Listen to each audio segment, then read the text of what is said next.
우리는 이전 시간부터 해서 사도신경의 두 번째 내용이죠. 바로 성자 예수님에 대한 그 진리들을 이제 하나하나 살펴보게 되었는데, 그래서 우리는 그 외아들 우리 주 예수 그리스도를 믿사오니 이 부분을 지금 살펴보고 있는 중에 있습니다. 그래서 우리는 그 내용 중에 예수님을 어떻게 설명하는지, 또 예수님을 어떻게 부르는지 그 설명이나 호칭을 한번 주목할 필요가 있습니다 라고 보았고, 그 호칭을 순서대로 보면 외아들 나왔고요, 또 우리 주 나왔고, 예수라는 이름이 나왔고, 또 그리스도 이렇게 나왔는데, 우리는 이전 시간에 예수라고 하는 그 이름을 우리가 살펴보았습니다. 왜 하나님께서는 굳이 독생자에게 구원자로 오실 그 분에게 예전부터 예수라는 이름, 어찌 보면 그 당시에 흔한 이름이긴 했지만 그럼에도 의미를 담아 예수라는 이름을 주셨을까, 예비하셨을까? 우리가 저번 주에 보았던 본문이긴 합니다만, 우리 마태복음 1장 21절을 다시 한번 우리 마음에 새기는 의미로 함께 읽도록 하겠습니다. 시작. 아들을 낳으니 이름을 부르시라. 이는 이가 자기 백성을 그들의 죄에서 구원하리라 하시니라. 네, 왜 예수님이 오셔야 했을까에 대한 답이 저 이름에 담겨 있다는 거죠. 지금 빨간 글씨로 강조된 게 뭡니까? 그가 무엇 때문에 이 땅에 오셔야 된다는 거예요. 하나님의 그 하나님으로서의 모든 영광을 다 버리고 피조물로 오신다는 게 사실 우리는 체감이 안 돼요. 어떤 사람들은 우리가 바퀴벌레가 되었다고 상상해 보십시오. 불쾌하지 않습니까? 이렇게 비유하긴 하지만 사실 체감이 안 돼요. 우리가 바퀴벌레가 될 일도 없고, 그저 우리는 그냥 그렇게 이해할 수밖에 없지만, 하나님이 피조물이 된다는 그 낮아지심을 넘어서 정말 초라하게 그렇게 오셔야 됐던 그 이유가 뭐냐? 바로 자기 백성을 어디에서요? 구원합니까? 그들의 죄에서 구원하시기 위해서 오셨기 때문에 그 의미를 다 함축하여 하나님께서 예전부터 예수라고 하는 그 이름을 준비시키셨다는 것을 보았습니다. 자, 그래서 이게 그 이름만 봐도 부정할 수 없는 하나님의 사랑이 담겨 있는데, 이 내용을 좀 더 풀어낸 것이 우리가 저번 주에 보았던 하이델베르그 요리 문답의 29문이었습니다. 물론 오늘도 그 내용을 함께 보기 때문에 우리가 그 기억을 좀 살려보겠는데요. 제가 질문을 읽으면 화면을 보시고 답변을 함께 또 복습해 보겠습니다. 왜 당신은 하나님의 아들을 예수, 곧 구원자라는 뜻을 가진 이름으로 부릅니까? 자, 답변합니다. 시작. 예수님이 우리를 죄에서 구원하시기 때문이고, 또 본인은 어디에서도 구원을 사랑으로 발견할 수 없기 때문입니다. 예, 지금 읽으신 이 답변이 새롭거나 아니면 전혀 몰랐거나 하시지 않고 아마 다 아실 거예요. 근데 이거를 좀 정리해 가는 것이 또 우리가 해야 될 훈련의 한 방법인데, 지금 29문을 중심으로 예수라고 하는 이름을 풀어서 우리가 보다 보니 지금 보시고 계시는 29문의 답변을 보고 있습니다. 그래서 우리는 이전 시간에 예수라고 하는 이름이 구약에서는 여호수아라고 하는 그 이름으로 쭉, 또 바벨론 포로 때 돌아올 때는 예수아라는 이름으로, 근데 그 의미가 사실은 다 뭐가 담겨 있냐면 하나님의 구원이 담겨 있었고, 그 의미가 이제 헬라어로 읽으면 예수라고 하는 예수님 시대에 그런 이름으로 불려졌다는 것. 그러나 예수님을 부를 때에 지명이 따라 붙었죠. 어디 예수라고 부른다고 했습니까? 나사렛. 그때 당시 나사렛은 사람들이, 물론 그건 참 좋지 않은 모습인데, 그 지역을 매우 폄하하고 혐오했어요. 나사렛. 그래서 그 나사렛 예수라고 하는 호칭과 함께 예수님은 아예 처음부터 사람들에게 인정받거나 사랑받지 못할 그런 존재로 등장했으나, 그 모든 것들이 낮아지심, 예수님의 그 낮아지심을 담고 있는 이름이다 라는 것을 우리가 보았고요. 자, 오늘 계속해서 29문 이 설명과 관련된 내용들을 보겠는데, 먼저 생각해 볼 주제가 뭐냐면, 오늘 본문에 담겨진 내용이긴 합니다만, 왜 예수님께서는 그렇게 비참한 상태, 그렇게 낮아지심으로 오신 것뿐만 아니라 정말 죄의 저주까지, 온 인류의 저주를 다 뒤집어 쓰고 그렇게 억울하게 그렇게 낮아지신 상태에서 죽으셔야 했는가에 대한 것입니다. 자, 오늘 본문을 읽었지만 다시 한번 보시면요. 창세기 2장 17절을 보시면 하나님께서 주시는 최초의 그 명령 이후에 이어지는 명령이에요. 최초의 명령은, 이게 최초의 명령이라고 알고 있지만 최초의 명령은 하나님께서 주시는 축복의 명령입니다. 생육하고 번성하라, 이 땅을 다스리라. 하나님께서 주시는 그 놀라운 명령들과 함께 이어서 주어지는 명령이 바로 이 명령인데, 내용을 보면 부정적인 명령이 있습니다.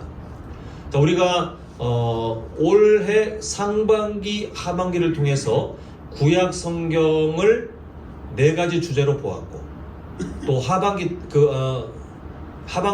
오기 전에는 우리가 구약 이해하기를 통해서 특히 이 선악과 명령에 대한 내용들을 좀 더 자세히 살펴보았는데, 이 선악과에 담긴 명령은 하나님께서 우리를 무슨 쇠사슬에 동물을 꽁꽁 매고 꼼짝달싹 못하게 억압하기 위한 명령도 아니고, 또 누가 오해하는 것처럼 하나님께서 인간이 죄짓기를 가만히 기다리고 있다가 그 때를 찾기 위해서 만든 함정도 아니라 오히려 인간을 보호하기 위한 안전장치다, 하나님의 은혜다라는 사실을 우리가 한번 보았습니다. 이걸 한번 이해하고 오늘 그 주제로 들어가야 되는데, 부모와 자녀의 관계도요, 잘 보면 서로를 존중하는 지켜야 될 선이 있어요.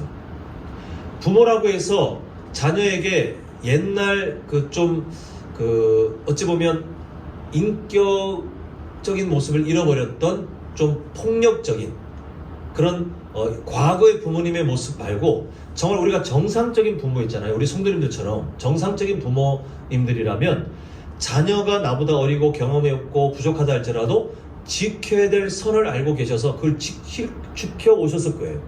자녀도 마찬가지. 부모님에 대해서 지켜야 될 선을 알고 서로 그렇게 부모가 자녀를, 자녀가 부모를 지켜야 될 그 약속과 어떤 선을 지킴을 통해서 어떻게 되냐 하면 서로를 존중하고 있는 마음이 그 지켜지는 행동들을 통해서 표현되게 되어 있습니다. 뭐 예를 들어서 자녀가 부모님에게 어떤 은혜를 받을 때에, 사랑을 받을 때에 그냥 그 지켜야 될 선을 모르는 자녀들은 그냥 평생토록 그게 당연한 것처럼 지나가지만, 철이 들고 그걸 잘 아는, 그 지켜야 될 선을 아는 자녀들은요, 뭐 좀 서툴다 할지라도 때때로 부모님에게 감사하다는 표현도 하고, 또 만약에 본인이 나중에 직업을 갖게 돼서 또 월급을 타면, 과거에는 그렇게 못했지만 늘 부모님의 사랑을 이렇게 물질로 받았지만 이제 좀 서툴러도 부모님께 그 어떤 사랑을 자기가 노력한 그 일을 통해서 선물을 준비한다거나, 아니면 부모님에게 뭐 어떤 식사를 대접한다거나, 아니면 나중에는 돈을 모아서 뭐 여행을 보내드린다거나, 이렇게 뭔가를 표현해요. 그러면 그 부모님이 그걸 보면서 계산기를 두드려가지고 내가 예전에 얘한테 얼마를 줬는데 얘가 이렇게 하는 걸 보니까 마이너스 얼마, 아직 얼마 남았네, 이렇게 하시지 않잖아요. 그죠? 부모님들은 다 어떻게 하냐면, 아유, 내 자녀가 지금 나를 사랑하는구나, 나에게 감사를 표현하는구나, 나를 부모로 인정하는구나 라고 그 마음을 받아들이실 겁니다. 이 부모와 자녀의 사이뿐만 아니고 우리는 있잖아요, 뭐 서로 친구와 친구 사이든, 아니면 우리 성도님들처럼 교우와 교우 사이든, 아니면 세상에 나가서 여러 관계 속에서도 우리가 그 안에서 지켜야 될 선을 잘 지킬 때에, 우리가 그렇게 지키면서 언어 아니면 어떤 행동들을 할 때에 상대방이 내가 그렇게 지켜내는 어떤 약속들, 그 사회적인 관계에서의 어떤 약속들을 통해서 저 사람이 나를 존중하는구나, 나를 배려하는구나의 마음을 알아요. 성도님도 마찬가지. 상대방이 나에게 어떤 것들을 지켜낼 때에, 행동이든 말이든 어떤 것을 표정이든 그런 것을 할 때에 저 사람은 나를 배려하네? 나를 그래도 존중해주네? 이걸 그렇게 알게 되실 거예요. 우리는 마음대로 막 할 수 있는 자유도 있지만 그게 마음대로 하지 않으려고 지키는 것. 내가 이렇게 하면 상대방이 기분 나빠하고, 내가 이렇게 해버리면 상대방과 내 사이의 관계가 깨어지고, 이걸 알기 때문에 우리는 조심하면서 말도 행동도 표정도 조심하며 그 서로의 관계를 이게 존중해 가면서 우리는 사회생활을 해 오셨고, 또 지금도 하고 계시고 앞으로도 하실 것입니다.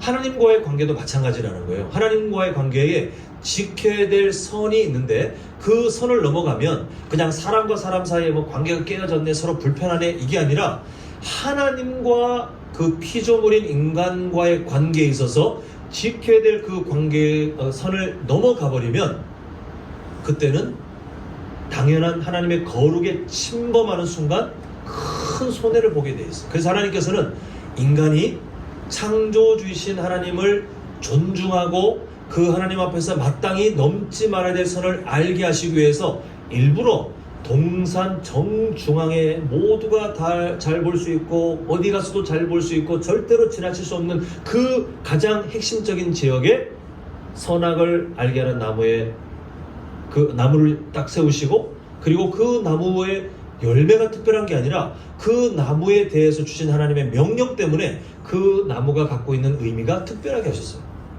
네가 나를 사랑한다면, 네가 너를 만든 창조주로 인정한다면 네가 이 나무를 볼 때마다 하나님께서 명령을 주셨는데 이것을 먹으면 반드시 죽는다라고 하신 것을 보니 하나님께서는 나의 생명까지도 주장하시는 정말 나보다 더 초월하신 그런 왕이시구나, 이걸 꼭 기억하고 살아가라. 하나님께서 그렇게 일부러 안전장치를 두신 거예요.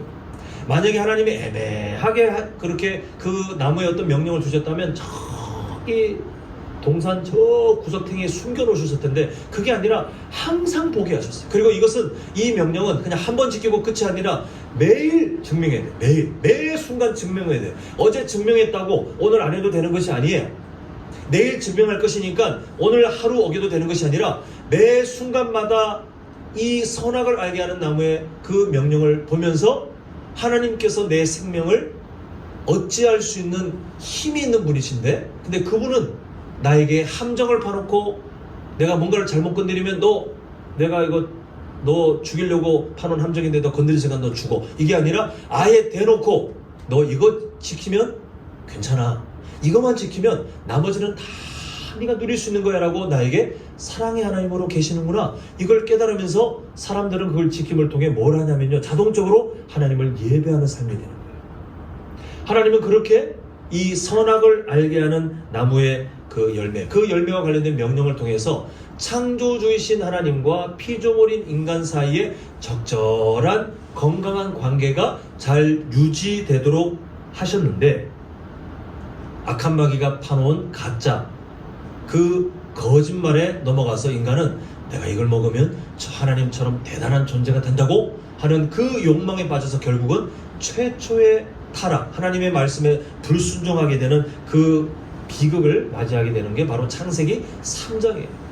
이 창세기 3장의 타락을 통해서 인간이 겪게 되는 가장 무서운 그 피해가 뭐냐면 하나님과 친밀한 관계였던 관계가 완전히 깨어지게 되지 않습니까? 여기서부터 모든 저주들이 시작돼요. 하나님이 주신 좋은 것들이 다 오염되고 파괴되면서 좋지 않은 것들이 되고, 또 하나님께서 생명이신데 그 생명 자체이신 하나님께 끊어져 버리니까 결국 하나님이 주신 이 경고처럼 인간은 죽게 되는, 그 죽음을 피할 수 없는 그런 연약한 존재로 살게 됩니다. 결국 이게 핵심이에요. 비참한 상태. 이 죄의 결과가 비참한 상태인데 오늘 우리가 마음속에 새겨야 될 글자가 바로 이 5글자입니다. 비참한 상태. 우리가 이 죄의 비참함, 주기도문 연구할 때 아마 기억나실 텐데요. 이 죄의 비참함에서 벗어날 수 없는 인간에게 예수님께서 무엇을 회복시켜 주시려고 했냐면 하나님의 나라, 이 모든 죄의 비참함에서 나오는 좋지 않은 것들이 결국은 해결되어 있는 상태, 그 하나님의 나라를 약속으로 주시고 그 약속의 중심이 바로 예수님이 되어주셨다는 것을 우리가 예전에 수요 저녁 예배 주기도문 연구를 통해서 보았는데요. 그 죄의 비참함은 인간을 아까도 말씀드린 것처럼 죄로 결국은 죽게 되는 상태로 만들어요. 우리가 피할 수 없는 상태 아닙니까? 시간이 지나면서 우리는 점점 연약해져요. 그게 즐겁지가 않아요. 그런데 어쩔 수 없어요. 이 죄의 흔적, 비록 우리는 예수님 믿고 이제는 죄의 문제가 해결되었다고는 하지만 죄의 저주 아래 있는 그 연약한 인간의 상태를 예수님 믿는 우리도 결국은 다 경험하게 되어 있어요. 그리고 우리는 살아가면서 어떤 상태로든 피할 수 없이 상실, 수고, 그리고 우리는 두려움, 이런 죄의 저주에 이 비참함에서 나온 모든 안 좋은 감정들을 인간 세상에서 살아가면 피할 수 없이 우리는 살아가며 참 많은 지치는 일들, 우리는 때로는 눈물 흘리는 일들을 경험하면서 살게 되어 있습니다. 근데 하나님께서는 이 죄의 비참함에 갇혀있는 절망적인 상태에 있는 인간들, 그렇게 하나님을 거부하며 본성적으로 원죄 안에 하나님을 거부하는 그 인간들을 사랑하셔서 이 죄의 문제를 해결해 주고 싶으셨어요. 하나님께서는 이 죄의 문제를 해결해 주시기 위한 그 약속들을 창세기 3장 15절에 여자의 후손에 대한 말씀을 쭉 이끌어 가시면서 이 죄의 비참함이 가득한 세상 속에 하나님께서 한 나라를 구별하셨는데 그게 바로 이스라엘입니다. 하나님께서 이스라엘을 창조하신 다음에 그 이스라엘이 가인 계열, 죄의 비참함에 사로잡혀 있는 애굽에게 억눌려 고통받고 있을 때에 하나님께서 출애굽하시잖아요. 그리고 하나님의 약속의 땅 가나안을 통해서 가나안 쪽으로 인도하시겠다 하시면서 그때 하나님께서 하신 뭔가가 있는데 그 안에 하나님의 사랑이 담겨 있어요. 그게 뭐냐면 바로 제사 제도를 이스라엘 백성들에게 가르치신 것입니다. 제가 예전에 설명드리긴 했지만 다시 한번 간단히 우리가 오늘 주제와 연관되어 있기 때문에 한번 정리해 보자면, 많은 사람들이 제사 제도를 마치 하나님께서 인간에게 받아먹는 숙제 아니면 세금처럼 생각해요. 진짜 잘못된 오해거든요. 하나님께서 뭔가를 받아먹기 위해서 아니면 인간에게 어떤 숙제를 부여해서 그 인간의 삶을 통제하기 위해서 제사 제도를 명령하시고 그 제사 제도 안에 인간이 다 갇혀있도록 하신 것처럼 오해하고 있지만 천만의 말씀이에요. 자, 한번 제가 잘 설명드릴 텐데, 하나님께서 이 이스라엘 백성들을 하나님의 백성으로 계약을 맺으시고, 자, 내가 너희들에게 제사장 나라로 삼고 약속의 땅으로 보내 그 가나안 땅을 정복하게 할 텐데, 그게 가면 너희들은 사명자로 살아야 된다, 이렇게 하신 다음에 하나님이 시내산 언저리에서 그리고 가나안 땅을 향해 가는 그 과정 가운데, 자, 이제는 너희들이 알아서 버텨라, 알아서 혼자 살아가라 하신 게 아니라 하나님이 엄청난 약속을 주세요. 내가 너희들과 함께 동행할게. 창조주신 하나님이요, 아직 죄의 문제가 해결되지 않은 그 연약한 인간 무리들에게 하나님이 임재하셔서 낮에는 무슨 기둥이요? 구름 기둥으로, 밤에는 무슨 기둥이요? 불 기둥으로. 왜 낮에는 구름, 밤에는 불 기둥이냐면, 낮에는 그늘이 필요해서? 아니요. 밤에는 그 따뜻함이 필요해서? 그렇게 해석하시는 분들이 계시지만 천만의 말씀이에요. 천만의 말씀이에요. 그 목적들이 뭐냐면 다 잘 보이지, 그거예요. 낮에는 구름 기둥, 그 높이 솟아있는 구름 기둥을 보고 잘 보이지. 밤에는 그 구름 기둥이 안 보이니까 대신 활활 타는 불 기둥을 통해서 너희들 잘 보이지. 내가 너희들과 지금 함께 있다. 근데 내가 가면 너희들 지금 함께 가야 된다. 내가 멈추면 몇 년이라도 어떻게 해야 된다고요? 멈춰야 된다. 내가 너희들과 함께 동행하기 때문에 그게 너희들에게 복이다. 하나님이 동행의 약속을 주셨어요. 문제는 거룩하신 하나님이 임재해 계신데, 이스라엘 백성들이 아무리 하나님과 계약을 맺어 있는 제사장 나라를 할지라도 똑같이 원죄의 문제가 해결되지 않은 죄의 비참함이 있는 그 죄의 저주가 있는 그 상태로 동행한다면 그냥 다 죽는 거예요. 그냥 자동으로 죽게 돼 있어요. 그래서 하나님이 이스라엘 백성들이 하나님과 동행하다가 자동으로 다 하나님의 거룩함에 대하여 죽을 것이 뻔하기 때문에 하나님께서는 그들을 살려주시기 위한 그 방법으로 제사, 죄의 문제를 기억하고 하나님 앞에 은혜를 구하는 제사 제도를 통해서 완전하진 않지만, 예수님만이 이것을 해결할 수 있는데 완전하진 않지만 그래도 이 죄의 문제를 해결하여 살아갈 수 있게 하시기 위해서 하나님은 제사 제도를 통해 끊임없이 죄의 문제를 해결하고 또 그러면서 하나님과 동행할 수 있는 자격을 그렇게 일시적으로 누리도록 하신 것이에요. 결국 하나님께서 이 제사 제도를 두신 이유가 뭐냐 하면, 누가 오실 때까지요? 정말 구원자이신 예수라는 그 이름, 그의 백성들을 죄에서 구원하시기 위한 그 구원자가 정말 오셔서 완전하게 구원을 이루시기 전까지는 이 제사 제도를 통해서라도 너희들 꼭 살아야 된다.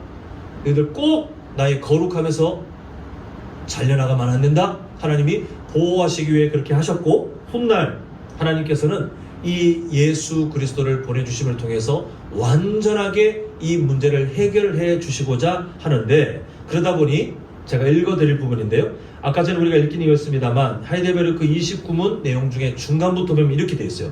그분 외에는 어디에서도 구원을 찾아서도 안 되며 발견을 할 수도 없습니다. 이렇게 성경의 진리를 말씀하고 있습니다.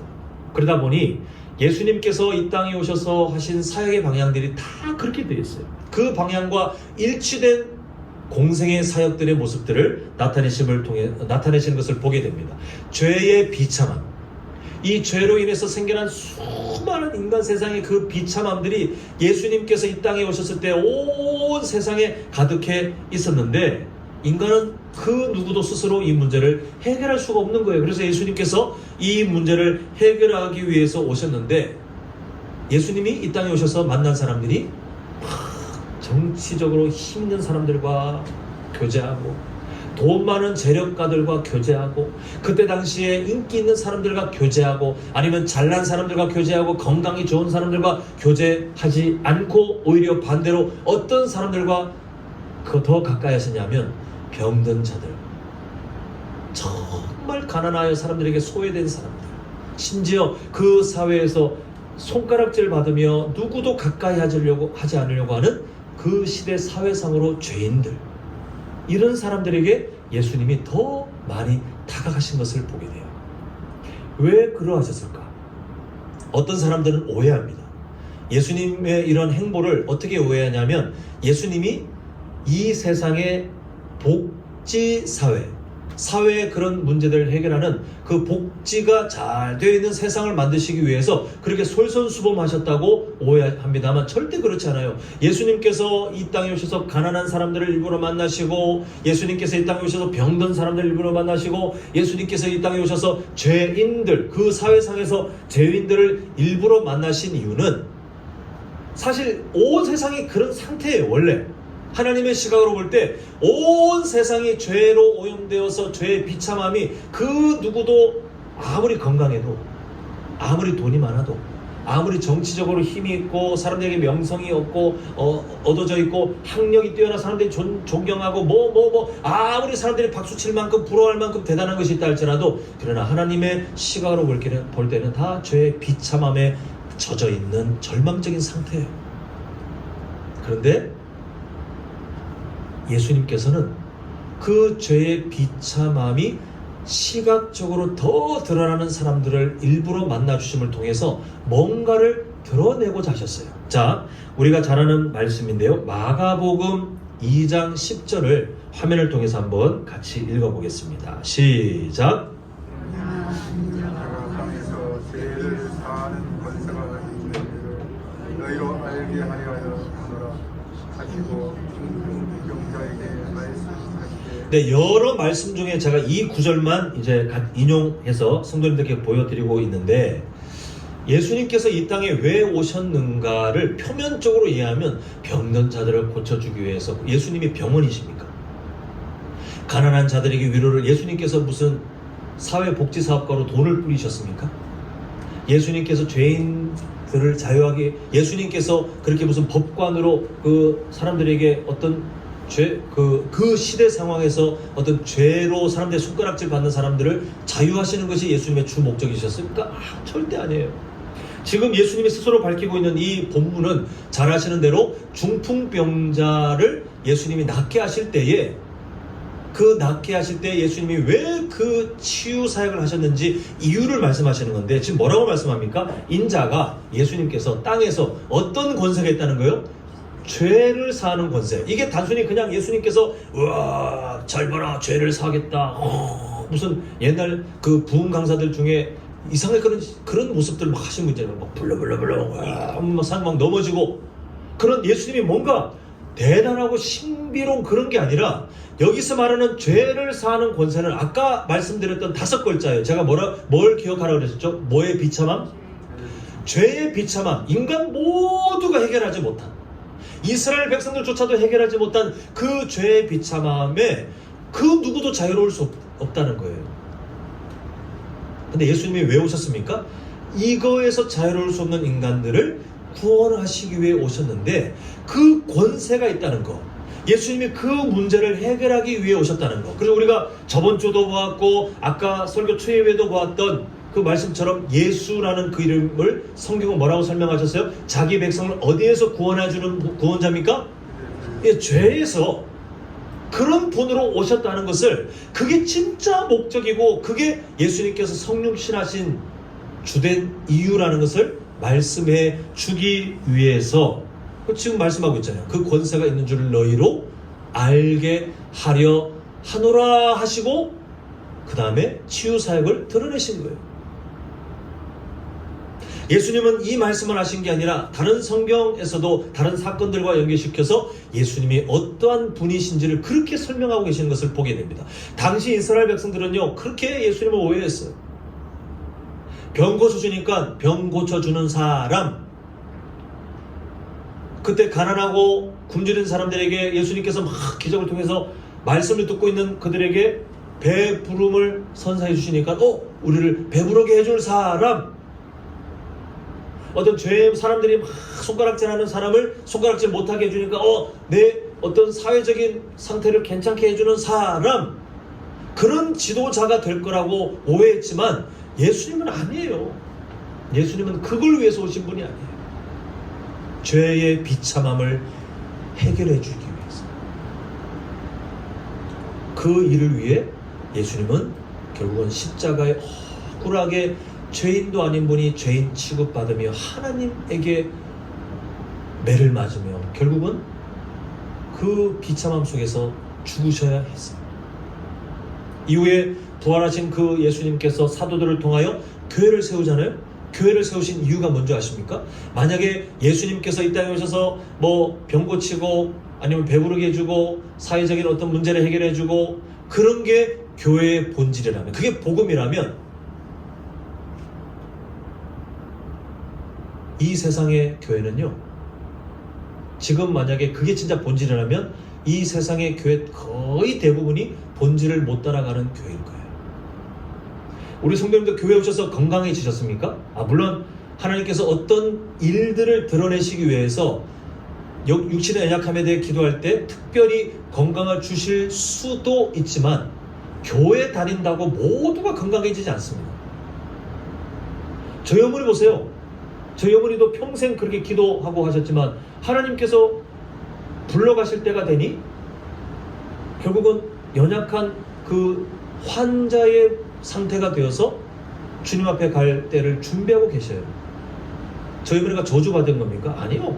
인간은 누구나 어쩔 수 없어요. 저도 나중에 어떻게 세상 떠날지 모르겠지만 저의 마음속에는 마치 저희 외할머니가 그러셨던 것처럼 그냥 주무시듯이 편안하게 가고 싶은 그런 욕망이 있지만 확률적으로 우리 대다수를 보십시오. 우리는 다 육신의 질병을 통하여 세상을 떠나게 돼 있어요. 또 살면서 우리는 육신의 몸이 하나하나 연약해질 때 무릎 아프고 허리 아프고 어디도 아프고 어디도 아프고 저렇게 아픈 것들이 하나하나 늘어나다가 나중에 주님께서 부르실 그때를 맞이하게 되는 게 인간 모두의 모습이에요. 교회 다닌다고 건강해지지 않습니다. 그게 교회 본질이 아니에요. 물론 나는 그러면 건강해서 기도 하지 말아야지. 그게 아니고요. 하나님 앞에 우리가 은혜를 구하는 기도를 할 수 있지만 교회라는 본질이, 예수님이 이 땅에 오신 본질이 건강을 회복시켜 주시기 위해 오신 것이 아니에요. 우리가 경제적 윤택을 누리기 위해서, 경제적인 문제를 해결하기 위해서 교회가 존재합니까? 목사가 존재합니까? 복음이 존재합니까? 예수님이 존재합니까? 아니에요. 우리의 어떤 심리적인 안정을 주기 위해서 교회가 존재합니까? 어떤 하나님의 은혜를 통해서 우리가 그것을 얻을 수는 있지만 교회의 본질이, 복음의 본질이, 예수님께서 오신 본질이 이 땅에 우리가 그저 좀 마음 좀 평안하기 위해서, 내가 좀 마음이 기쁘기 위해서 그렇게 오신 게 아니라 본질적인 예수님의 이 땅에 오신 이유는 5글자 절대 잊지 마십시오. 뭐의 비참함이요?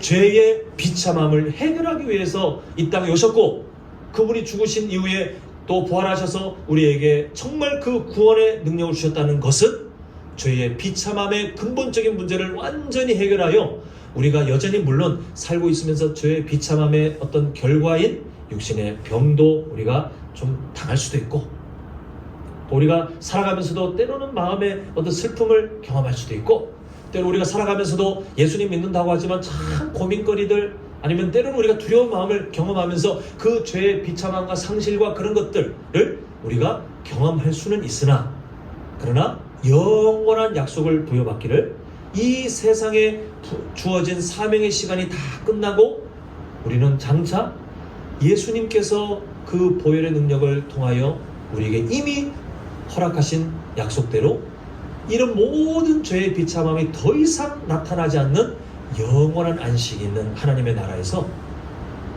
저도 여기 계신 우리 장로님들과 권사님들과 안수 집사님 그리고 집사님 우리 모두가 반갑게 그곳에서 함께 만나 영원한 그 상태를 누리고 살게 될 것을 이미 우리는 아멘으로 다 알고 계실 줄 믿습니다.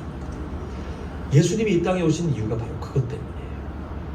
교회가 존재하는 이유는 죄의 비참함을 해결해 주신 예수 그리스도를 이 세상 가운데 우리의 삶을 통해서 하늘 수 있는 모든 방법을 통해서 나타내며, 또한 그 은혜를 입은 사람들이 다시 모여 그 은혜를 감사하고 예배하기 위해서 존재하는 것이 바로 교회예요. 그러므로 우리 성도님들의 삶 가운데 이 예수 그리스도께서 오셔서 주셨던 성경 속에 있는 놀라운 기적들, 또 공생의 모든 사역들, 여러 말씀들, 여러 하신 모든 것들이 다 무엇 때문인가? 예수님께서 스스로 드러내시기를 내가 바로 예수, 내가 바로 내 백성을 죄에서 구원하기 위해서 온 유일한 구원자이며, 그것을 드러내기 위해서 나는 기적을 베풀고, 그것을 드러내기 위해서 나는 말씀을 전했고, 그것을 드러내기 위해서 나는 지금 존재하고 있다라고 하신 그 예수님, 그 예수님을 우리는 말씀을 통해서 또 사도신경의 그 고백들을 통해서 우리가 믿음으로 고백하며 살고 있는 것입니다. 사랑하는 성도 여러분, 너무 뻔한 질문이지만 한번 여쭤보고 싶어요. 제가 한번 질문을 드릴 텐데, 앞으로 남은 인생 동안 정말 예수님의 사랑을 잘 알고 그의 합당한 삶을 더욱 배워가는 온전한 성도가 되고 싶으십니까? 아멘이십니까? 네, 아멘이실 거예요. 제가 이 질문을 제가 이 글자로 타이핑하면서 저에게 어떤 확신이 있었냐면, 단 한 분도 아니요! 나는 그거 절대로 싫습니다라고 하실 분이 안 계시다는 확신을 가지고 저는 안심하고 이 질문을 준비하긴 했습니다. 그러면 추가로 여쭙고 싶어요. 어떻게 해야 이 삶을 잘 살 수 있을까요? 우리는 다 이렇게 살고 싶어요.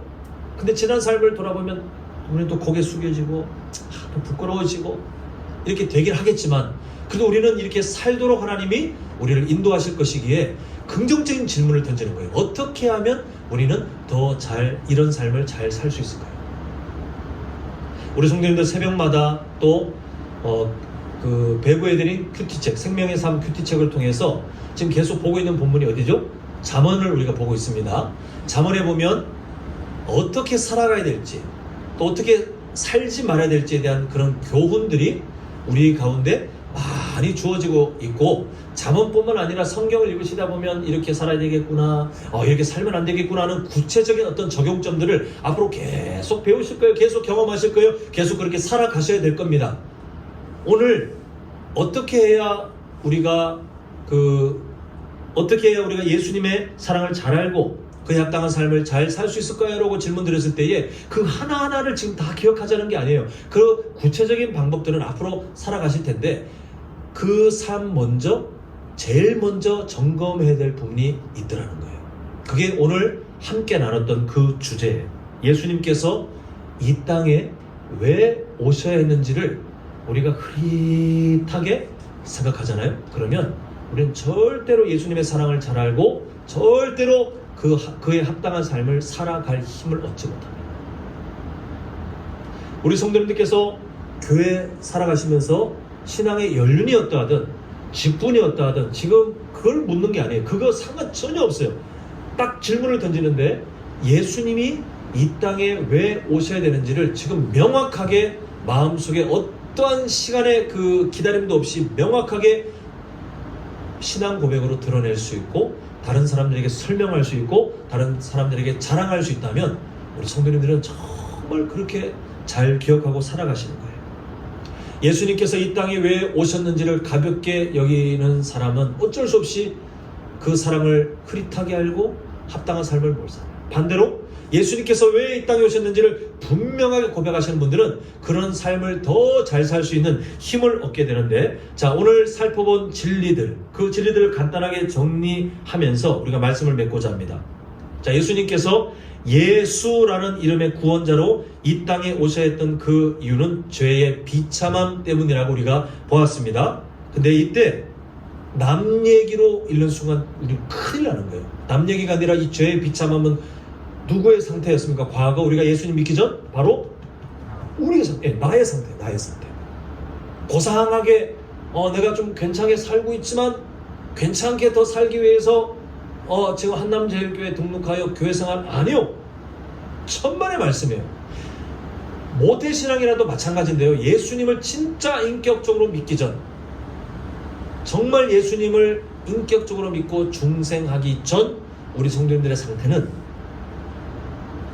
죄의 비참함에 갇혀 어찌할 수 없는 죽음을 향해 달려가는 저주받은 존재였어요. 이걸 잊어버리는 순간 예수님이 이 땅에 왜 오셨는지를 우리는 망각하게 되어 있습니다.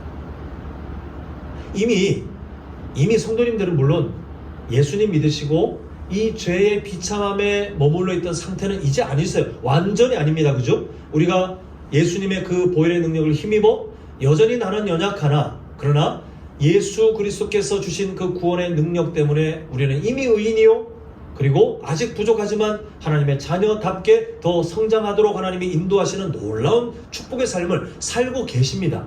그런데 우리가 과거에 내가 어떤 상태인지는 알고 된다는 거예요.